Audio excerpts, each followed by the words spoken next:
Huge recruiting weekend in Tuscaloosa as Alabama and Georgia, two titans of the SEC, face off. And we'll start with the commit, Steve. There's going to be some important ones on campus. And the names I'm mentioning here, Michael Carroll, Caleb Cunningham, Dijon Lee, Anthony Rogers, Dawson Merritt, they're all tied commitments. But it's important that they're on campus because they're also all talking at some level with other programs. Who stands out to you amongst these tied commitments that are going to be on campus? Well, I think Alabama's in great shape to keep most of these guys, if not all, in the fold ultimately. Some will have different challenges than other. Ole Miss, we know, is going to make a run at five-star receiver Caleb Cunningham. They're already starting to build in that direction. They got him on campus for the opener. Auburn and LSU trying as well. Bama's done a great job recruiting their top targets at the position. Latsir Brooks committed to Crimson Tide. He's had a state historical record season for touchdowns in New Jersey last year, and he's off to a fantastic start this year. But Caleb Cunningham, getting him back, getting everybody around Keelan Russell. He's the Pied Piper, right? The five-star quarterback from Duncanville. He's having a great start to his senior season. Guys want to play with elite quarterbacks. The way Keelan Russell carries himself as a leader, the reasons why he chose Alabama, the stage, the competition, being able to potentially win a Heisman Trophy, all those things, his belief in Alabama is going to be contagious with these recruits. So Keelan Russell coming back to campus, spending time with Dijon Lee, who's also having a great start to his senior year, talking to Oregon now more per our Oregon beat writer Max Torres. Georgia's not going away on Dijon Lee, but I think he sticks. Dawson Merritt, he's one of Matt Rule in Nebraska's overall targets. He's been to Nebraska a couple times, including the Colorado game, since he committed to Alabama, but I think that's still a little uphill for the Huskers. Anthony Rogers, running back, slot receiver, just kind of gadget guy, committed to the Tide. Ohio State, I think, is still working to get him on campus for an official. They're a factor.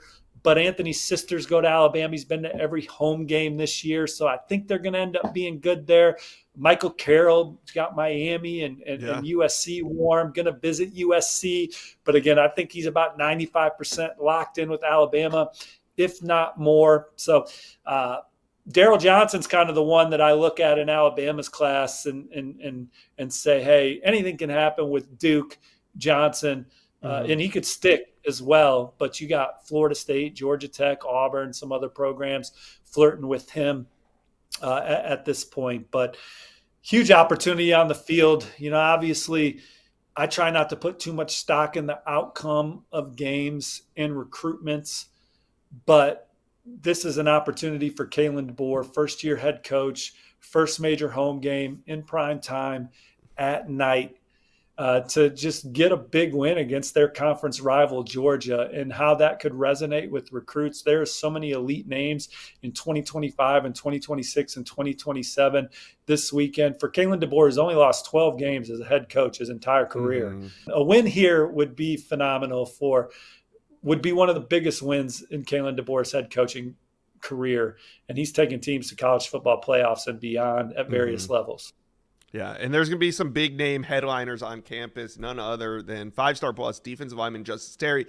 Is this visit important, or is it kind of another data point along his recruitment timeline? And I say that because Justice Terry also heavily involved with Georgia. So, I mean, he could be there checking out Georgia just as much as he is Alabama. How do you see this visit for Justice Terry? I think he's a pretty big lean to Georgia, but he's been to Alabama a couple times. It took his official in the summer, already been to one game. This is a return trip. His family has regular dialogue with the Crimson Tide. He does as well. If there is a program that's a sleeper in this recruitment, one that could challenge Georgia, it's Alabama. I think they got to win this game. Alabama's got a big need on the defensive line. They're bringing in several other 2025 defensive linemen that they're keeping tabs on. They haven't offered yet, but they got the body types. They're having good senior years. So they're going to go on more defensive linemen this cycle, but Justice Terry's obviously the top of the board player that they would love to add, and a guy that could be an instant impact player for them next year at the position. All right. Now, looking at the big name headliners list, you got two from Michigan. You got Ivan Taylor and Alex Olish. Who do you think the Tide have a better shot at flipping? I'd say Ivan Taylor right now because I think they have a shot to flip Ivan Taylor. Andrew Olish, it's still developing. Ivan Taylor, this is very real. He's been to Alabama before. Yeah. There was a time when he was committed to Notre Dame where it looked like Alabama was going to be the best bet to flip him, but he ended up going with Michigan. But the communication with Ivan, the communication with both Ivan's parents has never died down. They're very comfortable with Alabama, and I could see him in the Crimson Tide class in December. All right, then we got foot targets Mason Dunn and Tavius Richardson. Mason Dunn, Ole Miss, Richardson, USF. But the interesting one is athlete Derek Smith. Committed to Auburn, already flipped from Alabama to Auburn, back on campus. Derek Smith, is he still considering Alabama? I think he is. He committed to Auburn when Auburn's Big Cat weekend went down, announced his pledge a couple days after. He was supposed to visit Alabama that Sunday after Auburn's Big Cat. Didn't do it, but he continues to talk to Alabama, likes the way that they're playing under this new coaching staff. And Derek Smith is a fluid recruitment, in my opinion. I could see some fireworks with that one. That's not me predicting that it's going to happen for sure, but I think Alabama's relevant for Derek Smith. And then Mason Dunn is from Tupelo, Mississippi, committed to Ole Miss. This is his second visit to Alabama this fall. The Tide have really ramped it up with Mason. And I think that one, like Ivan Taylor, is trending in a good direction. And I wouldn't be surprised if Alabama landed both on 300 defensive backs this cycle.